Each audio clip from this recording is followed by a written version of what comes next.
Hello guys, आप सभी को हमारे YouTube channel legal mindset judiciary पे स्वागत है। Okay, due to some personal reason मैं वीडियो बना नहीं पाया था सुबह, तो अभी मुझे टाइम मिला है तो मैं सोचा कि आप लोगों के लिए वीडियो बना लिया जाए, राइट। तो अगर आप देखेंगे लास्ट क्लास यानी जो 15 मिनट का जो वीडियो बना था उसमें हमने क्या पढ़ा था। हमने उसमें ये पढ़ा था कि भाई कि एफआईआर क्या पब्लिक डॉक्यूमेंट होता है क्या, ठीक है। तो उसमें तो ऑलरेडी ये लास्ट क्लास का है कि पब्लिक डॉक्यूमेंट है, हाँ कोई भी एक्सेस कर सकता है, लेकिन जहाँ पर नेशनल सिक्योरिटी का बात रहा तो उस केस में नहीं भी दे सकते, ठीक है। फिर था FIR is an encyclopedia of facts. क्या ये सही है? क्या जो एफआईआर होता है वो उसमें सारे फैक्ट्स रहते हैं क्या? ये एनसाइक्लोपीडिया ऑफ फैक्ट्स कह सकते हैं क्या? तो सुप्रीम कोर्ट ने कहा था, Latesh versus state of Maharashtra 2018 का केस है जिसमें उन्होंने कहा था कि भाई ये एनसाइक्लोपीडिया ऑफ फैक्ट्स नहीं है, क्योंकि FIR does not need to include every minor details of the crime, ठीक है। एफआईआर में हर माइनर डिटेल्स क्राइम का नहीं हो सकता, ठीक है। तो ये बस होता है एक आपको ब्रॉड पिक्चर देने के लिए। उसके बाद हमने पढ़ा था कि वैलिड एफआईआर का क्या क्या एसेंशियल्स होता है। सबसे पहले भाई it must disclose a cognizable offence को डिस्क्लोज करना चाहिए, वेग नहीं होना चाहिए, मतलब क्लियर अनक्लियर नहीं होना चाहिए, ठीक है। It must be clear and specific होना चाहिए। और जो भी आप एफआईआर में जो भी एलिगेशंस लगा रहे हो उससे एक ऑफेंस बनना चाहिए। अगर नहीं बन रहा है तो भाई उसको वो क्वैश हो जाएगा। समझ में आ रहा है? ये किसमें बोला गया था? State of UV versus R K. Srivastava 1989 का केस है। फिर ये क्या कोई भी दे सकता है क्या एफआईआर? जी हाँ, कोई भी दे सकता है। उसके बाद क्या ऑफेंडर का नाम पता होना जरूरी है क्या? जो हमारे अगेंस्ट में क्राइम किया है उसका नाम पता होना जरूरी है क्या? विटनेस लोग का नाम पता होना जरूरी है क्या? तो नहीं।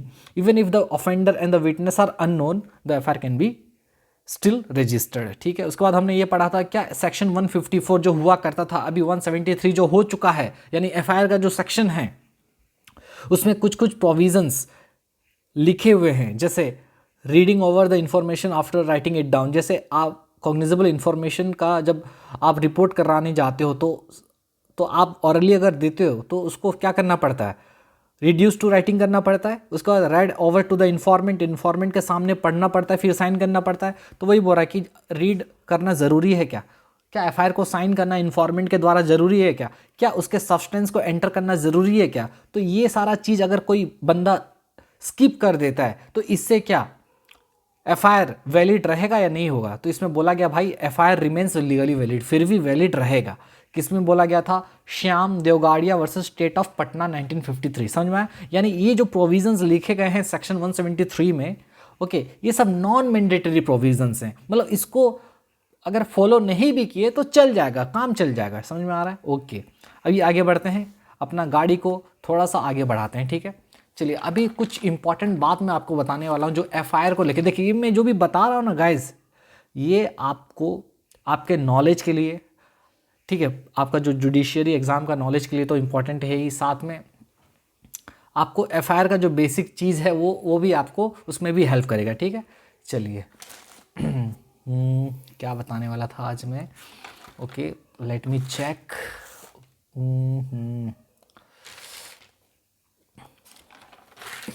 चलिए, इसमें कुछ बात बताऊंगा तो हो सकता है कि आपको थोड़ा सा, चलिए, तेलुगु पिक्चर लगे, कोई बात नहीं, चलिए लिखो। तो आज हम लोग पढ़ने वाले हैं गाइस, बहुत ही इंपॉर्टेंट है, एग्जाम पॉइंट ऑफ व्यू से तो बहुत ही इंपॉर्टेंट है, सच बता रहा हूँ, ठीक है। एग्जाम पॉइंट ऑफ व्यू से बहुत इंपॉर्टेंट है, ठीक है। नाम है टॉपिक का evidentiary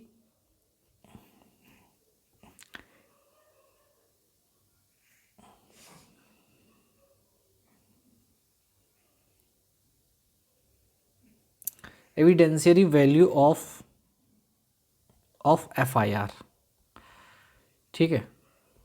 evidentiary value of FIR. तो एफआईआर जो डॉक्यूमेंट होता है, ठीक है, इसका एविडेंशियरी वैल्यू क्या है, ठीक है, ये कितना सबूत के रूप में काम कर सकता है, बताओ मेरे को। एविडेंशियरी वैल्यू इसका क्या है, ठीक है, ये बहुत इंपॉर्टेंट है। This is the most important for very very very very much important, ठीक है। नॉलेज वाइज भी इंपॉर्टेंट है, समझने के लिए भी, और एग्जाम पॉइंट ऑफ व्यू से भी इंपॉर्टेंट हो सकता है। ठीक है, चलिए देखिए मैं क्या बोल रहा हूँ, एक बार पहले लिखते हैं, उसके बाद आपको सब समझ में आएगा। आंसर लिखिए कि FIR is an important document. FIR is an important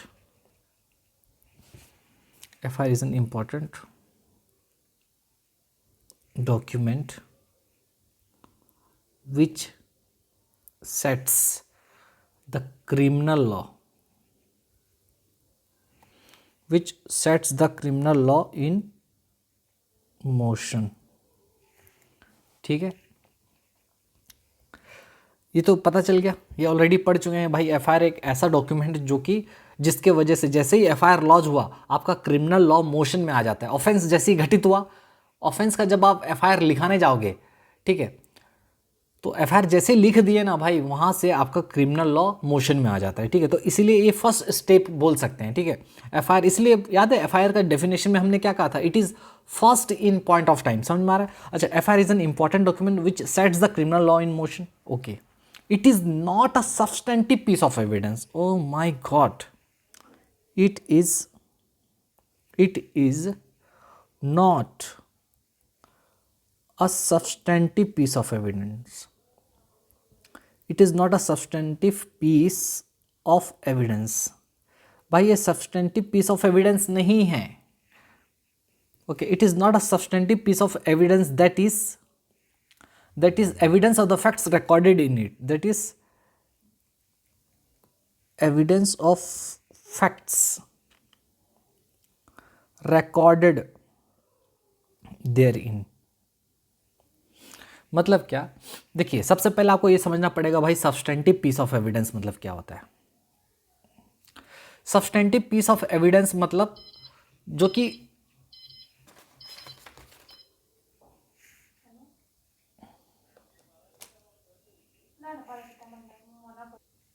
तो सब्सटेंटिव पीस ऑफ एविडेंस क्या होता है sir? Substantive piece of evidence का मतलब होता है ऐसा एविडेंस जिसके बेसिस पर आपको सजा हो सकता है। मतलब इतना स्ट्रॉन्ग पीस ऑफ एविडेंस, ये क्या होता है? मतलब यहाँ पर आप देखिए अपने लोकल लैंग्वेज में लिख सकते हैं समझने के लिए। ठीक है, मैं बता देता हूँ what is substantive piece of evidence.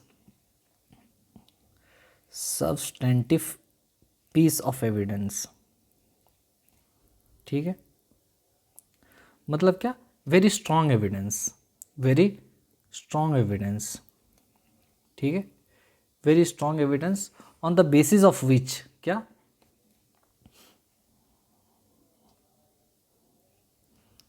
On the basis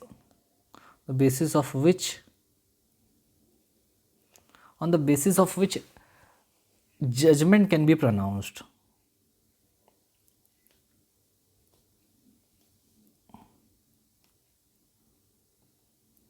ठीक है, तो सब्सटेंटिव पीस ऑफ एविडेंस होता है भाई। सब्सटेंटिव पीस ऑफ एविडेंस क्या होता है पहले वो समझते हैं। सब्सटेंटिव पीस ऑफ एविडेंस का मतलब होता है जो कि बहुत ही स्ट्रॉन्ग एविडेंस है, बहुत ही ज़्यादा स्ट्रॉन्ग, वेरी स्ट्रॉन्ग, बहुत स्ट्रॉन्ग एविडेंस है। और ये अगर मान लो कोई अगर चीज़ सब्सटेंटिव पीस ऑफ एविडेंस अगर मान लिया गया, अगर हम उसको दे दिए कोर्ट में, तो उसके बेसिस पे सजा हो सकता है, जजमेंट प्रोनाउंस हो सकता है। ठीक है, ठीक है, तो समझ में आ रहा है क्या बोल रहा हूँ? अगर मान लो जैसे फॉर एग्जांपल, जैसे एग्जांपल लिख लीजिए, अगर जैसे सोच लीजिए एग्जांपल जैसे क्या, सब्सटेंटिव पीस ऑफ एविडेंस का मैं बता रहा हूँ। सब्सटेंटिव पीस ऑफ एविडेंस का मतलब क्या होता है? जैसे आई विटनेस है,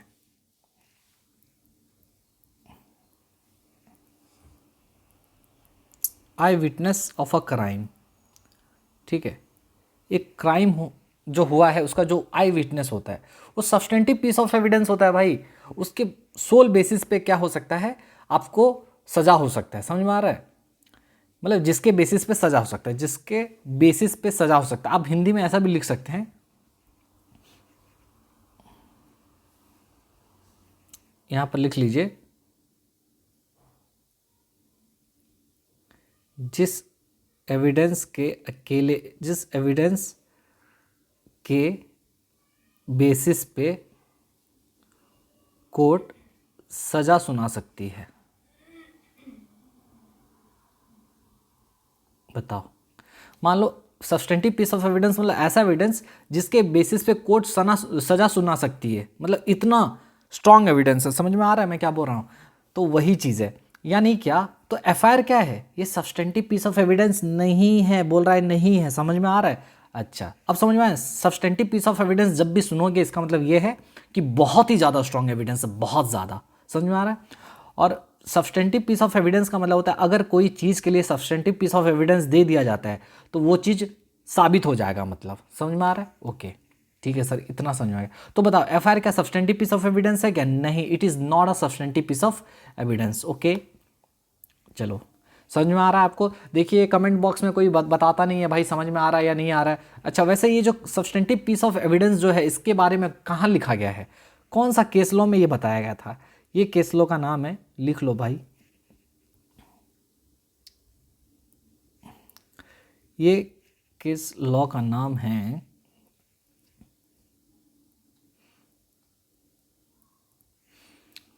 दामोदर प्रसाद। क्या नाम है? बहुत ही इंपॉर्टेंट है, दामोदर प्रसाद। ठीक है, दामोदर प्रसाद, चंद्रिका प्रसाद,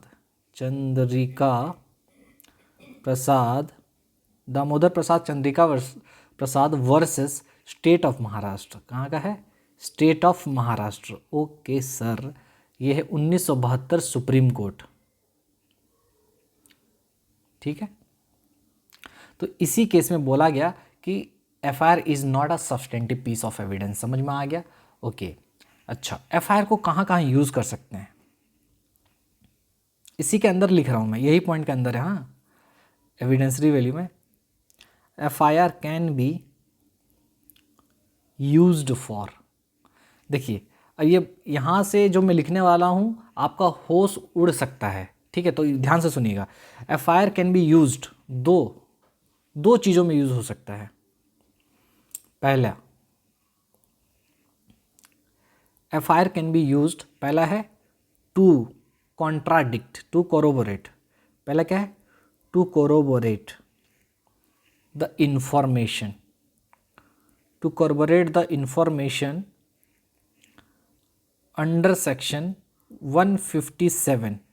ठीक है, अंडर सेक्शन 157, ये इंडियन एविडेंस एक्ट का है। तो मैं इसको कर देता हूँ आपको, मैं इसको अभी के बीएनएस के हिसाब से बताता हूँ। Under section 160 of the BSA. समझ में आ रहा है? ये हुआ करता था पुराने टाइम में, यानी इंडियन एविडेंस एक्ट में हुआ करता था 157 इंडियन एविडेंस एक्ट का। ठीक है, अच्छा, दूसरा है किस चीज़ में यूज़ कर सकते हैं एफआईआर को? टू कॉन्ट्राडिक्ट करने के लिए, टू कॉन्ट्राडिक्ट। इसको मैं दोबारा पढ़ाऊँगा, ये याद रखिएगा, ये एक बार नहीं आएगा, बार बार आएगा ये। To contradict under section 148 BNS का, 148 ऑफ बीएसए का, ये बीएसए है। हाँ, ये याद रखिए, मैं यहाँ पर बीएस, देखिए फिर से बता रहा हूँ, ये जो सेक्शन लिखा हूँ मैं, ये भारतीय साक्ष्य अधिनियम का है, एविडेंस एक्ट का है, जो नया वाला एविडेंस एक्ट है। ये भी एविडेंस एक्ट का है 148, और पुराना वाला एविडेंस एक्ट का ये 157 हुआ करता था। और ये क्या हुआ करता था बताओ? ये हुआ करता था 145 हुआ करता था। क्या हुआ करता था? अरे भाई, 145 ऑफ इंडियन एविडेंस एक्ट। ठीक है, समझ में आ रहा है? अच्छा, इसमें समझ में क्या आएगा सर? ये तो बताओ, बस लिख दिए। ठीक है, अब देखो, बोल रहा है कि एफआईआर को दो चीज़ों में यूज़ कर सकते हैं, एक कोरोबोरेट करने के लिए और एक कॉन्ट्राडिक्ट करने के लिए। कोरोबोरेट का क्या मतलब होता है? कोरोबोरेट का मतलब होता है भाई मैच करने के लिए। देखो, मैं हिंदी में लिख दूं क्या? हिंदी में लिख दूं कि इंग्लिश में ही लिखूं? मैं आपका समझने के लिए लिख रहा हूं। ठीक है, matching one evidence with other. ठीक है, एक एविडेंस को जब आप दूसरे एविडेंस के साथ मैच करते हो, उस मैच को बोला जाता है अपना टेक्निकल लैंग्वेज में एविडेंस एक्ट का कोरोबोरेट करना। क्या बोलते हैं? कोरोबोरेट करना। समझ में आ रहा है? उसी तरीके से मान लो आप जो बोले थे, और आपके मान लीजिए आपने कहा कि मैंने खून नहीं किया। ठीक है, मान लीजिए आपने बोला कि आप पे इल्ज़ाम लग गया कि भाई कि आप किसी का मर्डर किए हो, ठीक है। फिर आप बोलते हो ट्रायल में कि भाई मैं तो था ही नहीं, मर्डर कैसे कर सकता हूँ, ठीक है। तो आपको, आप जब बोले कि मैं तो था ही नहीं, तो आप उसके लिए, अच्छा आप बोले कि मैं तो नहीं था, लेकिन आपके पास कोई सबूत नहीं है, तो जो जो प्रोसिक्यूशन रहेगा वो आपको बताएगा कि देख भाई तू उस दिन था वहीं पर, क्योंकि क्योंकि जहाँ पर तू मर्डर वाले एरिया के पास था और उसी दिन तू पिक्चर देखने गया था। फॉर एग्जांपल मान लीजिए एक ऐसे हाइपोथेटिकल सिचुएशन है, तो आपको आपकी बातों से कॉन्ट्राडिक्ट किया जा रहा है। कॉन्ट्राडिक्ट का मतलब पहले कुछ और बोल रहे थे, अभी कुछ और बोल रहे हैं। फॉर एग्जांपल मान लो एक विटनेस है, वो बोलता है कि भैया मैं ए को मारते हुए देखा हूँ, ठीक है, इन्वेस्टिगेशन के दौरान, लेकिन जब ट्रायल चलता है बोलता है कि मैं तो नहीं देखा ए को मारते हुए। तो जब आप अपनी बातों से मुकर जाते हो तो उस चीज़ के लिए आपको कॉन्ट्राडिक्ट किया जाता है। समझ में आ रहा है कि आपने पहले कुछ और बोला था, अभी कुछ और बोल रहे हो, उसको बोला जाता है कॉन्ट्राडिक्ट करना। जब आप अपने बयान से मुकरोगे तो उस समय आपको बताया जाएगा कि देखो उस समय आपने ऐसा बोला था, अभी आप ऐसा बोल रहे हो, तो आप कॉन्ट्राडिक्ट, उसको बोला जाता है कॉन्ट्राडिक्ट करना। समझ में आ रहा है, ठीक है। इसको और अच्छे से पढ़ेंगे इंडियन एविडेंस एक्ट में। बस अभी इतना समझिए कि एफआईआर का दो यूज़ होता है, एक होता है कोरोबोरेट करने के लिए, मतलब मैच करने के लिए, और एक होता है कॉन्ट्राडिक्ट करने के लिए, ठीक है। समझ में आ रहा है, सेक्शन याद रख लीजिएगा। अच्छा, ये समझ में आया। अच्छा, लेकिन ये जो कोरोबोरेट करने के लिए, कॉन्ट्राडिक्ट करने के लिए, ये किसको करने के लिए किया जाता है? किसी भी इंसान को कर सकते हैं क्या? नहीं, ये स्पेसिफिकली एक ही इंसान के लिए यूज़ है, ये याद रखिएगा। ये बार बार आएगा एग्जाम में, मतलब बहुत ही इंपॉर्टेंट है। ये कौन से, किस इंसान के लिए यूज़ हो रहा है? ये सिर्फ यूज़ हो रहा है ओनली फॉर द इन्फॉर्मेंट। क्या हो रहा है? Only for the informant, only for the informant. Informant मतलब कौन बंदा? जो रिपोर्ट लिखवा रहा है। तो तो एफआईआर बोलता है कि भैया एफआईआर का यूज़ आप इन्फॉर्मेंट को कोरबोरेट करने के लिए यूज़ कर सकते हो और इन्फॉर्मेंट को कॉन्ट्राडिक्ट करने के लिए यूज़ कर सकते हो। समझ में आ रहा है? एफआईआर का यूज़ किस में कर सकते हो? सिर्फ इन्फॉर्मेंट के अगेंस्ट में कर सकते हो, वो भी दो चीज़ में, कोरबोरेट करने के लिए और कॉन्ट्राडिक्ट करने के लिए। समझ में आ रहा है? मेरा बात समझो इतना। एफआईआर का यूज़, एफआईआर का कितना यूज़ है? दो यूज़ है। एक है कोरबोरेट करना, एक एविडेंस को दूसरे एविडेंस के साथ मैच करने को बोला जाता है कोरबोरेट करना, ठीक है। और एक होता है कॉन्ट्राडिक्ट करना, जब आप अपने बयान से मुकर जाते हो। इसका मतलब क्या? आप कॉन्ट्राडिक्ट, मतलब आप कॉन्ट्राडिक्ट कर रहे हो अपने ही बयान से, ठीक है। तो वही बोला जा रहा है कि भैया एफआईआर का यूज़ दो होता है, एक कोरबोरेट करने के लिए और एक कॉन्ट्राडिक्ट करने के लिए। समझ में आ रहा है? ओके। जैसे मैं बताया ना, एक विटनेस बोला इन्वेस्टिगेशन के दौरान मैंने देखा मिस्टर ए को मर्डर करते हुए, लेकिन ट्रायल में आके बोलता है मैंने मिस्टर ए को नहीं देखा मर्डर करते हुए, तो वो अपने बातों से मुकर जा रहा है। तो उस समय भाई प्रोसिक्यूशन जो होगा, अगर मान लो वो इन्फॉर्मेंट ही है फॉर एग्जांपल, ठीक है, तो उस समय जो प्रोसिक्यूशन होगा, ठीक है, मतलब मैं फिर से एक सेकेंड, हाँ, तो मैं ये बोल रहा हूँ कि अगर मान लो कोई भी बंदा, इसको इन्फॉर्मेंट के नज़रिए से भी नहीं देखो, बस मैं कॉन्ट्राडिक्ट करने के लिए बता रहा हूँ। अगर कोई बंदा पहले कुछ और बोल रहा था, अभी कुछ और बोल रहा है, तो यानी वो क्या कर रहा है? अपने ही बातों से मुकर रहा है, ठीक है।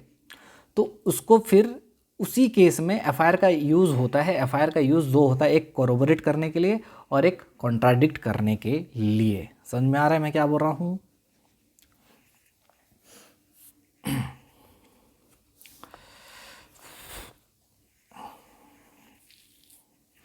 और ये कोरबोरेट और कॉन्ट्राडिक्ट किसको करेंगे? सिर्फ इन्फॉर्मेंट को करेंगे। इन्फॉर्मेंट मतलब कौन? जो बंदा एफआईआर लिखवा रहा है, सिर्फ उसी को। मतलब एफआईआर का यूज़ सिर्फ इन्फॉर्मेंट के अगेंस्ट में हो सकता है, वो भी दो पर्पज़ के लिए, एक कोरबोरेट करने के लिए और एक कॉन्ट्राडिक्ट करने के लिए। देखिए ये सब भले ही आपको अगर समझ में नहीं आ रहा है अभी, कोई बात नहीं, ये आगे चलकर और मैं पढ़ूंगा, मतलब आपको मैं बताने वाला हूँ, ठीक है। तो अभी इसको जैसे मैं लिखवा रहा हूँ ऐसे ही समझिए, और अगर नहीं भी अगर समझ में आ रहा है ना तो कोई बात नहीं, प्रॉब्लम नहीं है इसमें, क्योंकि ये एक पूरा अलग सा चैप्टर है। आप सोच लीजिए अलग सा, जब एविडेंस एक्ट पढ़ेंगे, और आगे भी ये आएगा। कब आएगा? जब हम कन्फेशन वाला चैप्टर पढ़ेंगे ना, तो उसमें भी समझ में आएगा ठीक है। आगे कन्फेशन होगा, जब 164 जो हुआ करता था 183 हो चुका है, उसमें भी ये आएगा, तो डरने की बात नहीं। बस मैं आपको ये बताना चाहता हूँ, एफआईआर का दो यूज़ है, एक है कॉर्पोरेट करने के लिए और एक है कॉन्ट्राडिक्ट करने के लिए। ठीक है, तो कॉर्पोरेट करने के लिए मतलब, कॉर्पोरेशन का क्या मतलब होता है? कॉर्पोरेट करना मतलब एक एविडेंस को दूसरे एविडेंस के साथ मैच करना। कॉन्ट्राडिक्ट मतलब आपको आपके अगर आपको कॉन्ट्राडिक्ट किया जाएगा।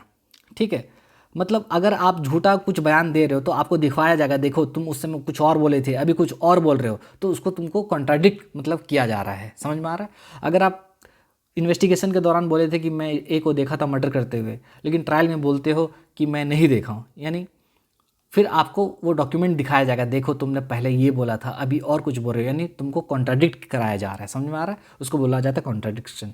ठीक है, इतना बस समझो, अभी ज़्यादा समझने का बात नहीं है। बस ये समझो कि एफआईआर का दो यूज़ है, एक है कॉर्पोरेट, एक है कॉन्ट्राडिक्ट। लेकिन किसको? सिर्फ एक इंसान को, वो भी है इन्फॉर्मेंट, ये याद रखना। विटनेस नहीं है यहाँ पर, सिर्फ इन्फॉर्मेंट है, ये याद रखना। ठीक है, और ये कहाँ बोला गया था? ओनली फॉर इन्फॉर्मेंट, इसमें लिख दो। वो भी कब? वो भी if the informant is called as witness, if the informant is called as prosecution witness, क्या? prosecution witness। जब हम इसको प्रोसिक्यूशन विटनेस की तरह बुलाते हैं, कहाँ पर? At the time of trial, जब ट्रायल चलता है, ट्रायल के वक्त जब हम इसको एक प्रोसिक्यूशन विटनेस की तरह बुलाएंगे। ठीक है, इन्फॉर्मेंट को, मतलब वो गवर्नमेंट का गवाह के रूप में जब बुलाएंगे। ठीक है, कोई मतलब केस हुआ है, ऑफेंस हुआ है, उसको वो होते हुए देखा है, मान लो बहुत ही इंपॉर्टेंट विटनेस है, जब उसको प्रोसिक्यूशन विटनेस की तरह बुलाएंगे तो उस समय अगर वो अपनी बातों से मुकरेगा तो 148 में उसको एफआईआर दिखा के बताएंगे कि भैया देखो तुम कुछ और बोल रहे थे, अभी कुछ और बोल रहे हो।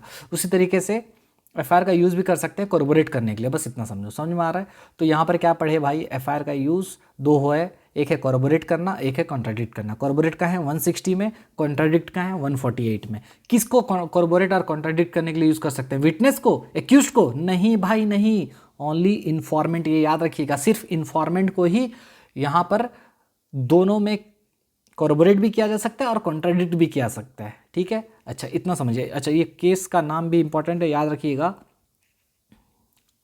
थोड़ा हो गया लेंदी, कोई बात नहीं। अग्नु नागेशिया, क्या नाम है? Agnu Nageshia versus state of Bihar, versus state of Bihar.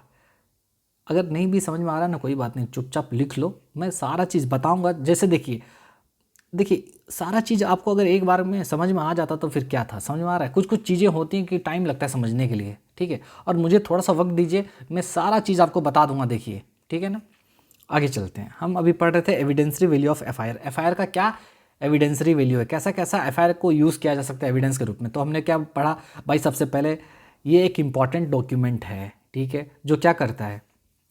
Important document है जो कि क्रिमिनल लॉ को मोशन मिलाता है, जिसकी वजह से क्रिमिनल लॉ स्टार्ट होता है।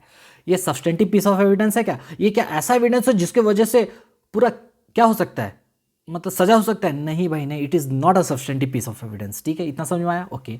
फिर हम पढ़े एफआईआर को दो चीज़ों में यूज़ कर सकते हैं, एक कॉर्पोरेट करने के लिए और एक कॉन्ट्राडिक्ट करने के लिए। कॉर्पोरेट मतलब मैच करना, कॉन्ट्राडिक्ट मतलब तो इजी वर्ड है। कॉन्ट्राडिक्ट मतलब क्या? कॉन्ट्राडिक्शन, ऑपोजिट बात करना। ठीक है, तो कॉर्पोरेट करने के लिए यूज़ कर सकते हैं 160 में और कॉन्ट्राडिक्ट करने के लिए 148 में। किसको किसको किसको? सिर्फ इन्फॉर्मेंट को। ठीक है, लेकिन कब कब कब कब कब कर सकते हैं ये सब चीज़? जब उसको ट्रायल में बुलाएंगे। और कब बुलाएंगे?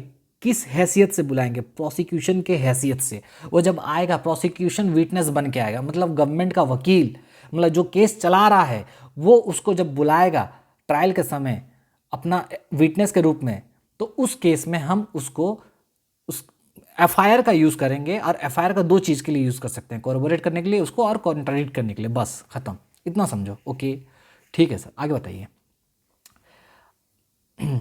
फिर आगे है as per section as per section 140, इसको काम करते हैं, राइट में लिखते हैं, एज पर सेक्शन 148 भारतीय साक्ष्य अधिनियम का, जो अभी क्या हो चुका है, अभी हो चुका है क्या, अभी बताया था 140, सॉरी जो 45 हुआ करता था इंडियन एविडेंस एक्ट का, और अभी ये हो चुका है 148, ठीक है। यानी ये वाला बात कर रहा है, कौन सा, कॉन्ट्राडिक्ट वाला, ठीक है। तो वो सेक्शन 148 के हिसाब से एफआईआर का use, FIR can also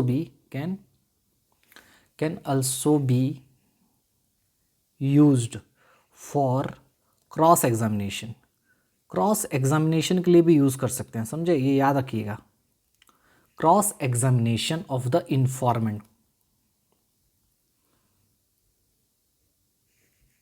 and for contradicting him, वही है, एंड फॉर कॉन्ट्राडिक्टिंग हिम, ठीक है। Cross examination of the witness, ये क्या होता है क्रॉस एग्जामिनेशन, मतलब क्या, देखिए, cross examination of the informant का क्रॉस एग्जामिनेशन के लिए भी यूज़ कर सकते हैं। तो बोल रहा है कि भाई एफआईआर का यूज़ और कहाँ कर सकते हैं, एफआईआर का यूज़ हम लोग क्रॉस एग्जामिनेशन के लिए कर सकते हैं, उसको क्रॉस एग्जामिन करने के लिए, किसको, इन्फॉर्मेंट को, क्यों, क्योंकि कॉन्ट्राडिक्ट करना है, वही बात को लिखा है, कॉन्ट्राडिक्ट जो करते हैं क्रॉस एग्जामिनेशन करके ही करते हैं। आप देखो, मुझे बताओ, इन्फॉर्मेंट को क्रॉस एग्जामिन कौन करेगा, बताओ मेरे को। इन्फॉर्मेंट जो मतलब एफआईआर लिखाया था, अगर वो विटनेस की तरह बन के आता है ट्रायल में, तो उसको क्रॉस एग्जामिन कौन करेगा, बताओ मेरे को, इसको क्रॉस एग्जामिन कौन करेगा, खुद सोचो। ये इन्फॉर्मेंट जो बंदा है, इसको क्रॉस कौन करेगा। मान लो ये गवर्नमेंट के तरफ से गया, ठीक है, गवर्नमेंट का वकील के तरफ से गया विटनेस बन के कि हाँ मैंने देखा है फॉर एग्जांपल मर्डर करते हुए, तो वो जो अपना बयान देगा, उसको, उस बयान को क्रॉस एग्जामिन कौन करेगा, उस बयान को क्रॉस एग्जामिन करेगा उसका अपोजिट पार्टी, और अपोजिट पार्टी कौन है, इन्फॉर्मेंट तो है गवर्नमेंट की तरफ से ना, ठीक है, इसका अपोजिट पार्टी कौन होगा, बताओ मेरे को, डिफेंस यूज़ करेगा, डिफेंस काउंसिल यूज़ करेगा, ठीक है, डिफेंस काउंसिल क्या करेगा, क्रॉस एग्जामिन करेगा, समझ में आ रहा है, ये याद रखिएगा, ठीक है। तो सेक्शन 148 में एफआईआर यूज़ हो सकता है क्रॉस एग्जामिनेशन के लिए, कौन करेगा, डिफेंस काउंसिल करेगा, क्योंकि है इन्फॉर्मेंट का cross examination obviously defence counsel ही करेगा, क्या करने के लिए, कॉन्ट्राडिक्ट करने के लिए, समझ में आ रहा है। अच्छा, और इसमें वही चीज़ जो लिखा हूँ उसको वापस से अगर मैं लिखूँ तो ये निकल के आता है क्या, कि भैया अंडर सेक्शन 157, नहीं ये पुराना आ जा रहा है, 160 BSA जो है तुम्हारा कोरोबोरेट वाला, और अंडर सेक्शन 148 जो है आपका क्या, कॉन्ट्राडिक्ट वाला, ठीक है। ये जो है इस सेक्शन में FIR can not be used, FIR को आप यूज़ नहीं कर सकते इस सेक्शन में, क्या करने के लिए, टू कोरोबोरेट करने के लिए यूज़ नहीं कर सकते, एंड कॉन्ट्राडिक्ट करने के लिए भी, एंड कॉन्ट्राडिक्ट, किसको कॉन्ट्राडिक्ट करने के लिए यूज़ नहीं कर सकते, एनी विटनेस भाई, any witness other than informant,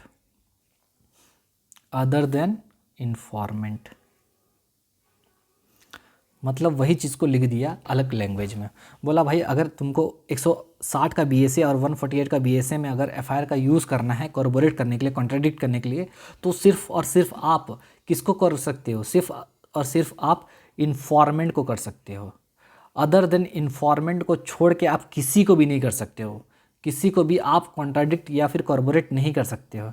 FIR can not be use to corroborate और contradict any witness other than informant, सिर्फ मतलब अगर एफआईआर का यूज़ है तो इन्फॉर्मेंट के लिए ही है, वो भी सिर्फ दो पर्पस के लिए, एक है कॉरबोरेट और एक है कॉन्ट्राडिक्ट, इसको पूरा घोल के पी जाओ, इतना समझो, ठीक है, ठीक है सर, समझ में आ गया। तो ये एविडेंसरी वैल्यू था किसका, एफआईआर का, तो ये बहुत ही इंपॉर्टेंट है, आपको याद होना चाहिए। तो एफआईआर का यूज ना इन्फॉर्मेंट को कॉरबोरेट और कॉन्ट्राडिक्ट करने के लिए करते हैं, वो भी कब, जब उसको प्रोसिक्यूशन विटनेस की तरह बुलाते हैं ट्रायल में, समझ में आ रहा है। अच्छा ठीक है सर, आगे बताओ। चलिए अब हम कुछ बात करेंगे, इंपॉर्टेंट बात, अब बात करेंगे एफआईआर बाय एक्यूज्ड। कभी कभी एफआईआर जो होता है ना खुद एक्यूज्ड दे के आता है, FIR बाय एक्यूज्ड। एक्यूज्ड क्या करता है, खुद कभी कभी FIR दे के आता है, खुद जाएगा बोलेगा कि मैंने इसका मर्डर किया है। अब बताओ क्या होगा।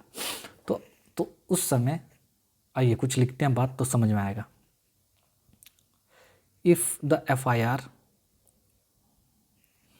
इज लॉज्ड, अगर FIR लॉज्ड होता है बाय द एक्यूज्ड, अगर FIR लॉज होता है एक्यूज्ड के द्वारा, accused himself, if the FIR is lodged by the accused himself, it can be categorized as it can be categorized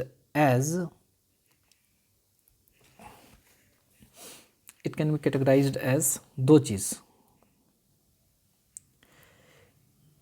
एक होता है तुम्हारा कन्फेशनल, क्या होता है कन्फेशनल FIR, क्या होता है कन्फेशनल FIR, और एक होता है नॉन कन्फेशनल FIR।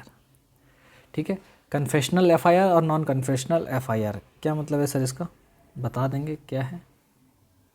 ठीक है, तो जब भी FIR लॉन्च करेगा एक्यूज्ड बंदा खुद, तो हम उसको दो भागों में बांट सकते हैं, एक होता है कन्फेशनल FIR, एक होता है नॉन कन्फेशनल। कन्फेशनल मतलब क्या, कन्फेशन, आप कन्फेशन करते हो ना, कन्फेस करते हो कोई चीज़ को, कन्फेस मतलब क्या, जब आप इकबाले जुर्म करते हो। ओ माय गॉड, ये क्या वर्ड यूज़ कर, इकबाले जुर्म मतलब आप अपने जुर्म को कबूल कर रहे हो, एक्सेप्ट कर रहे हो कि हाँ मैं किया हूँ, मैं ऑफेंस किया हूँ। तो कोई चीज़ जब आप कोई एक गिल्ट को एडमिट करते हो, हम उसको बोलते हैं कन्फेस करना। तो उस बेसिस पे दो टाइप का FIR होता है, एक है कन्फेशनल FIR, एक होता है non confessional FIR। Confessional FIR मतलब आप गए, आप बोले कि मैंने मिस्टर ए का मर्डर किया है, लो, और रिपोर्ट लिखा के आए, तो कन्फेशनल FIR हो गया। नॉन कन्फेशनल FIR मतलब आप बस नॉर्मल जो रिपोर्ट लिखवाते हो कि मेरे साथ ये हुआ, मुझे मारा पीटा गया, जो भी हुआ, तो वो है नॉन कन्फेशनल FIR। वहाँ पर आप कुछ चीज़ कन्फेस नहीं कर रहे हो, वो नॉर्मल चीज़ बता रहे हो। तो यहाँ पर कन्फेस करने में क्या होता है, जो इन्फॉर्मेंट होता है, यहाँ पर इन्फॉर्मेंट कन्फेशनल FIR में इन्फॉर्मेंट अपना गिल्ट को एक्सेप्ट करता है, यहाँ पर एक्सेप्ट नहीं करता है। ठीक है, ओके, चलिए अब समझो।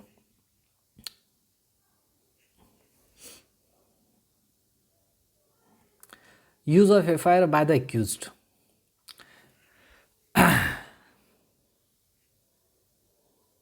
तो देखिए ये तो हुआ, दो हो सकता है। अच्छा, कुछ अभी पॉइंट लिखाऊंगा मैं।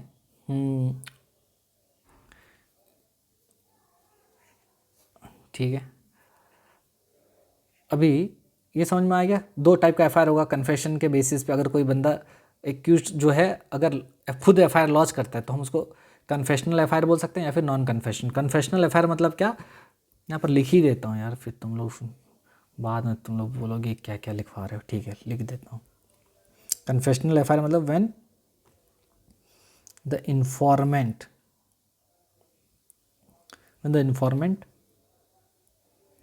admits his guilt in FIR। ठीक है, जब इन्फॉर्मेंट यानी जो रिपोर्ट लिखवा रहा है, FIR लिखवा रहा है, वो बंदा खुद बताता है कि मैं अपना गिल्ट एडमिट कर रहा हूँ मैं, ठीक है, तो उसको बोलते हैं कन्फेशनल FIR। इसका ऑपोजिट क्या होगा, नॉन कन्फेशनल। ठीक है, तो अभी मैं ये बताने वाला था कि मान लो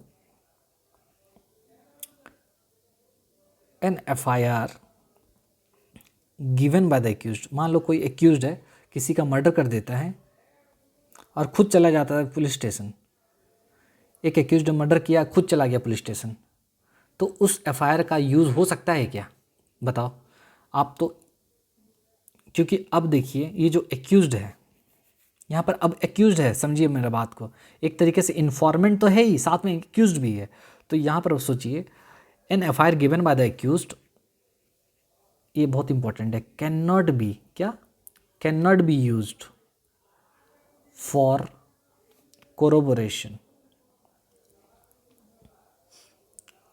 और कॉन्ट्राडिक्शन। कोरोबोरेशन और कॉन्ट्राडिक्शन के लिए यूज़ नहीं हो सकता। ठीक है,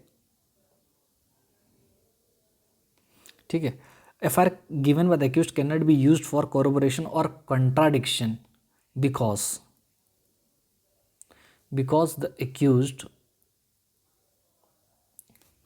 cannot be a prosecution witness. क्या? Prosecution witness and rarely testifies as defense witness and rarely testifies as a defense witness.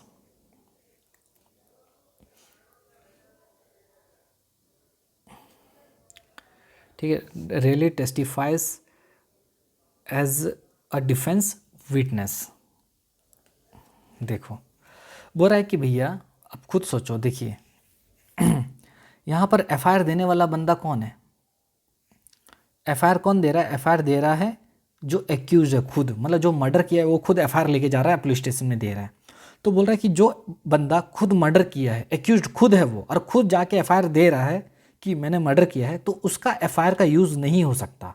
मतलब उसका FIR का यूज़ नहीं हो सकता किस चीज़ के लिए? कोरोबोरेशन के लिए और कॉन्ट्राडिक्शन के लिए। हम उसको कोरोबोरेट और कॉन्ट्राडिक्ट करने के लिए यूज़ नहीं कर सकते। क्यों? क्योंकि वो जो बंदा है एक्यूज जो है, भले ही अभी ये इन्फॉर्मेंट है, क्योंकि खुद लिखा के आया ये इन्फॉर्मेंट भी तो है भाई, यहाँ पर लिख दो कि इन्फॉर्मेंट भी तो है। और अभी पढ़े थे कि इन्फॉर्मेंट को कॉन्ट्राडिक्ट और कोरोबोरेट करने के लिए तो यूज़ कर सकते हैं। अभी देखिए कौन सा केस था ये वाला, तुम्हारा अग्नू नागेसिया का केस में क्या पढ़े थे? कोरोबोरेट और कॉन्ट्राडिक्ट करने के लिए यूज़ कर सकते हैं किसको? इन्फॉर्मेंट को। लेकिन यहाँ पर जो इन्फॉर्मेंट है वो है एक्यूज्ड, यहाँ पर जो इन्फॉर्मेंट है वो है एक्यूज्ड, लेकिन एक्यूज्ड को हम नहीं कर सकते। यानी अगर कोई बंदा खुद किसी का कत्ल करके FIR लिखाने जाता है तो हम उसका FIR को यूज़ नहीं कर सकते कोरोबोरेट करने के लिए या फिर कॉन्ट्राडिक्ट करने के लिए। क्यों? क्योंकि जब वो ट्रायल में आएगा, जब उसको प्रोसिक्यूशन विटनेस की तरह वो खुद नहीं आ सकता ना। मतलब देखिए प्रोसिक्यूशन विटनेस मतलब कौन? गवर्नमेंट का वकील। देखिए गवर्नमेंट का वकील यानी जो पब्लिक प्रोसिक्यूटर जो होता है, कोर्ट में जब केस चलता है, मेरा बात समझिए, कोर्ट में जब, अब सोचिए जैसे ये है court room,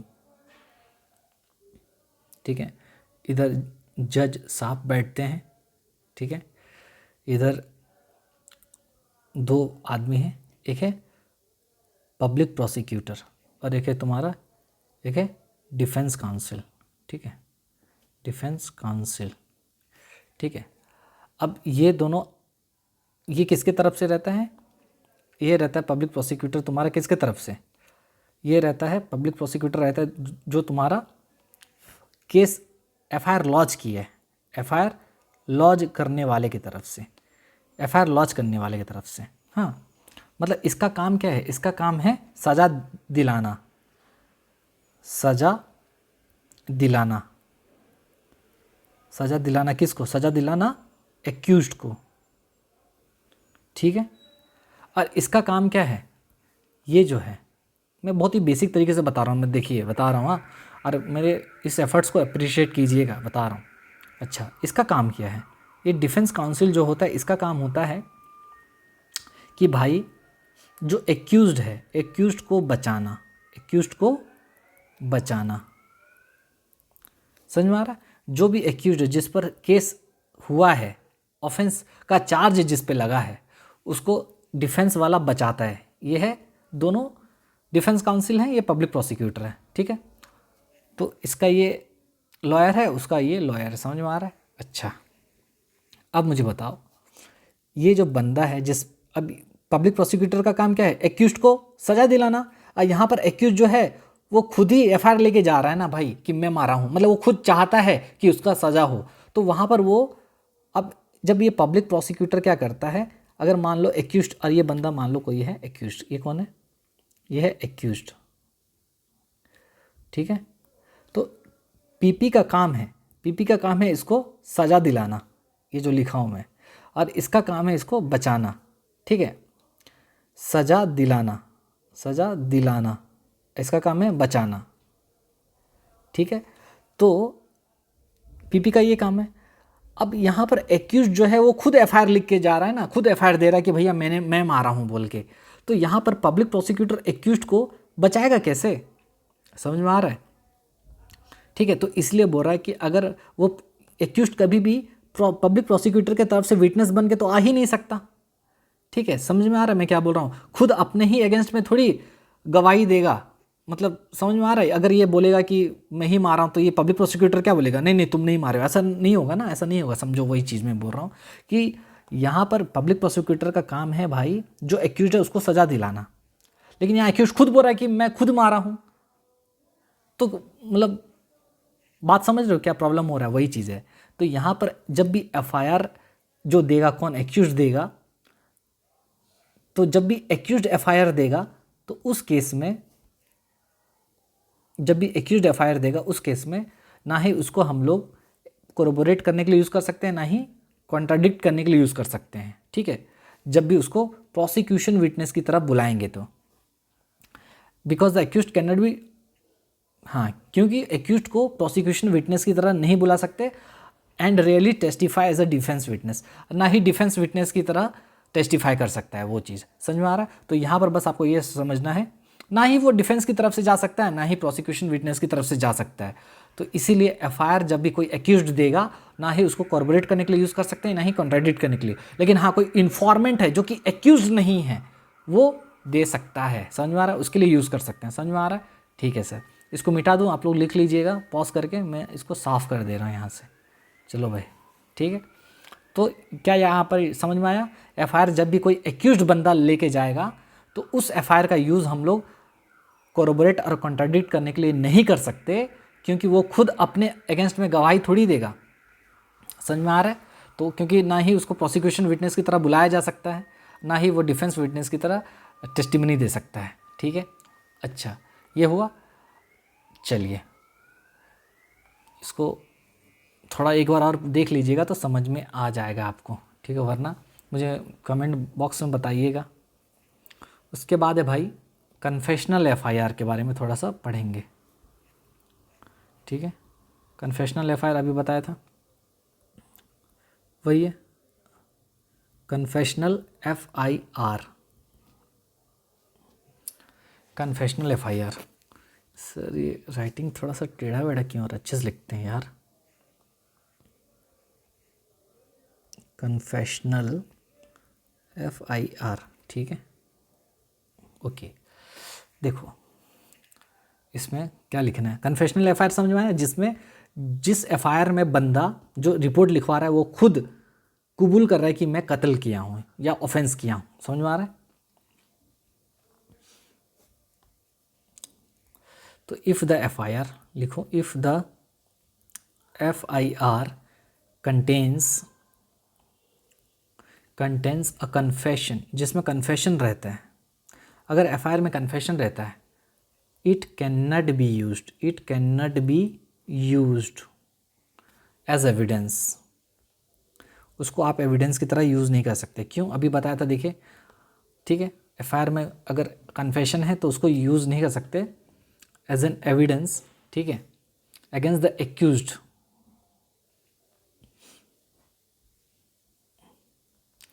against the accused himself.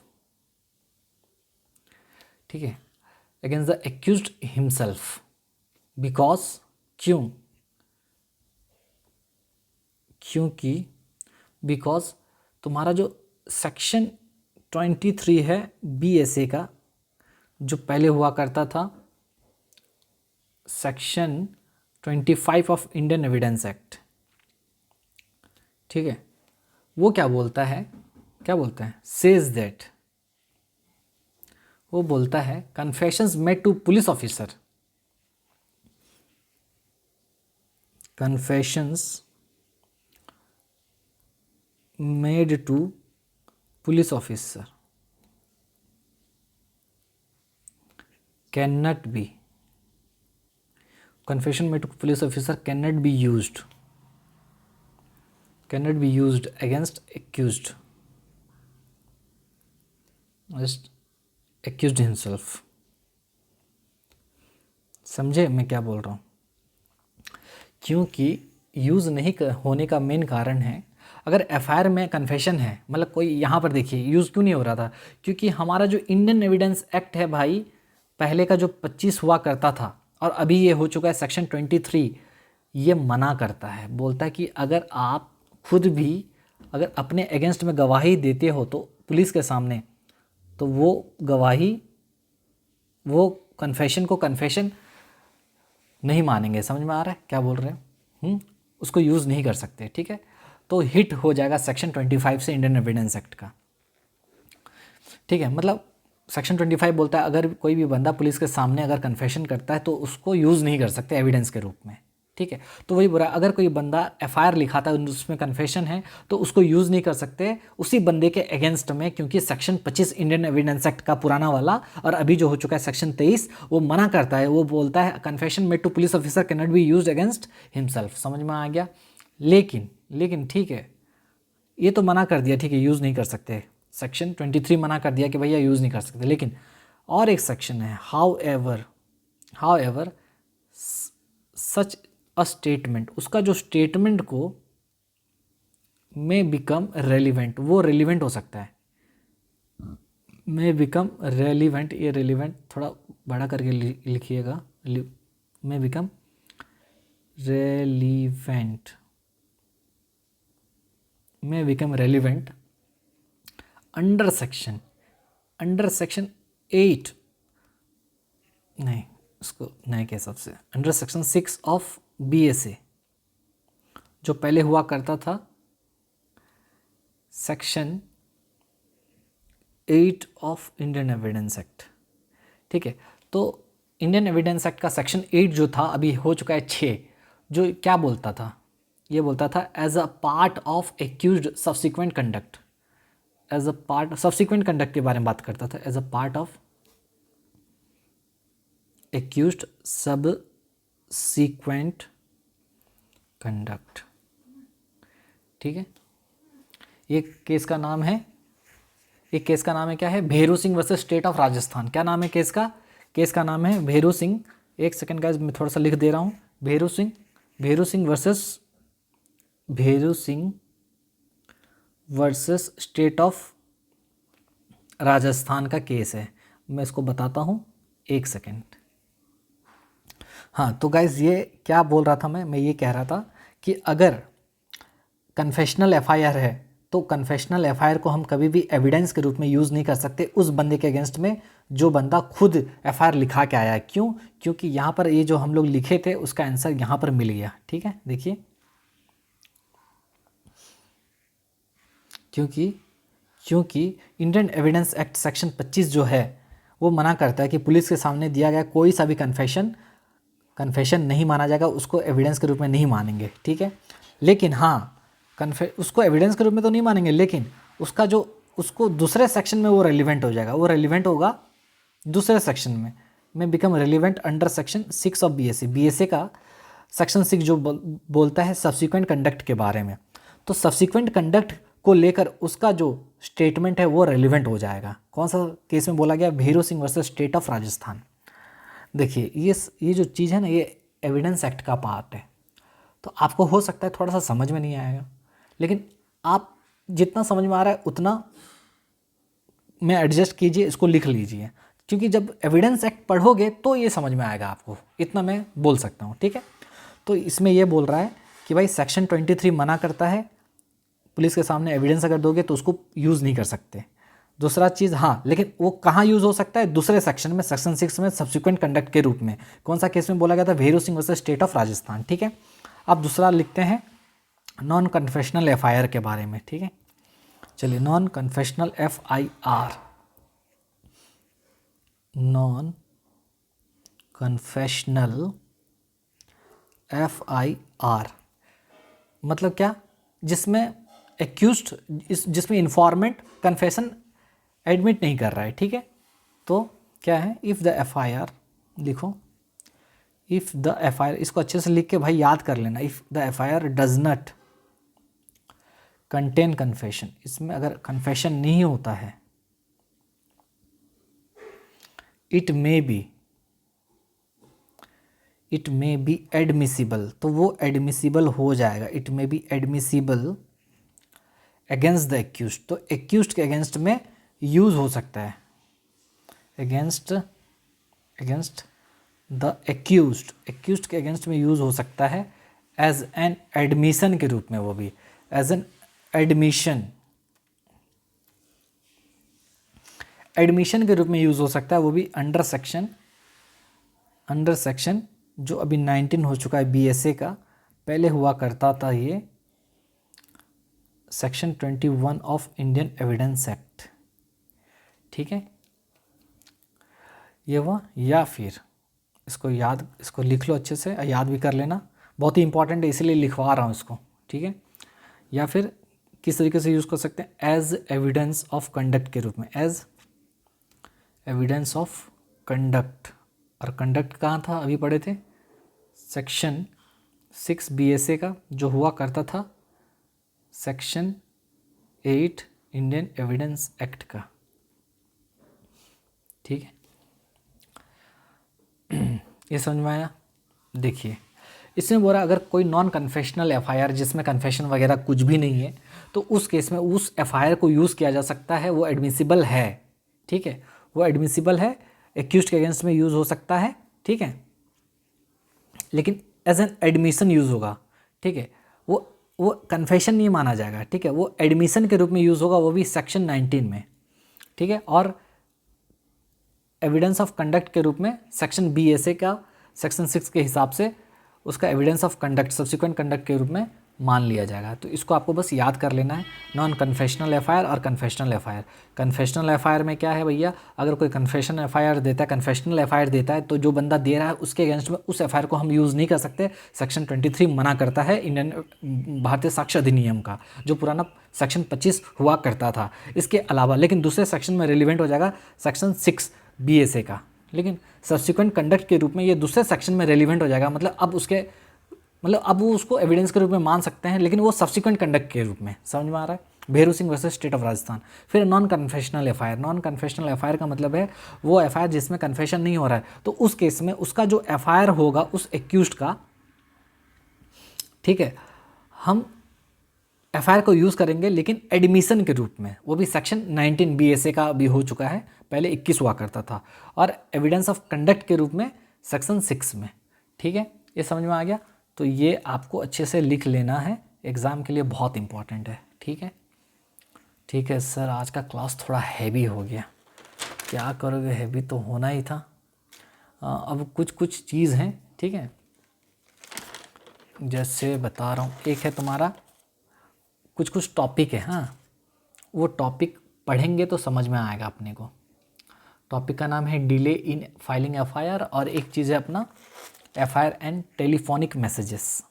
ये दो चीज़ हम लोग नेक्स्ट क्लास में पढ़ेंगे गाइस। थोड़ा सा आज का क्लास थोड़ा सा हैवी हो गया, कोई बात नहीं, इसको अच्छे से लिख लेना है, आपको अच्छे से लिख लेना है, ठीक है अच्छे से लिख लेना है। नेक्स्ट क्लास में क्या पढ़ने वाले हैं बता दे रहा हूँ अभी से, एफआईआर एंड टेलीफोनिक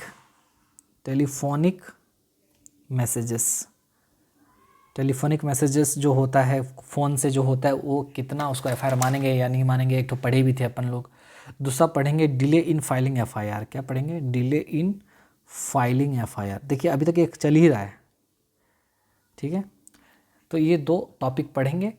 आज का टॉपिक आई होप आपको समझ में आया होगा, अगर नहीं भी समझ में आया कोई बात नहीं, लिख लीजिए अच्छे से, याद कर लीजिए, क्योंकि ये बाद में समझ में आएगा आपको, ठीक है क्योंकि ये एविडेंस एक्ट का पार्ट है, तो आपको हो सकता है समझ में ना आए, ठीक है जब एविडेंस एक्ट पढ़ेंगे तो ये चीज़ पूरा तुरंत समझ में आ जाएगा, ठीक है। चलिए आई होप आपको अच्छा लगा होगा ये वीडियो, और देखिए बता रहा हूँ मेरे क्लास को देखिए, और पहले मैं एडिट करके डालता था, अभी एडिट नहीं कर रहा हूँ, तो मेरे वीडियो को 1.6x में देखिएगा तो अच्छे से समझ में आएगा, फास्ट फॉरवर्ड करके।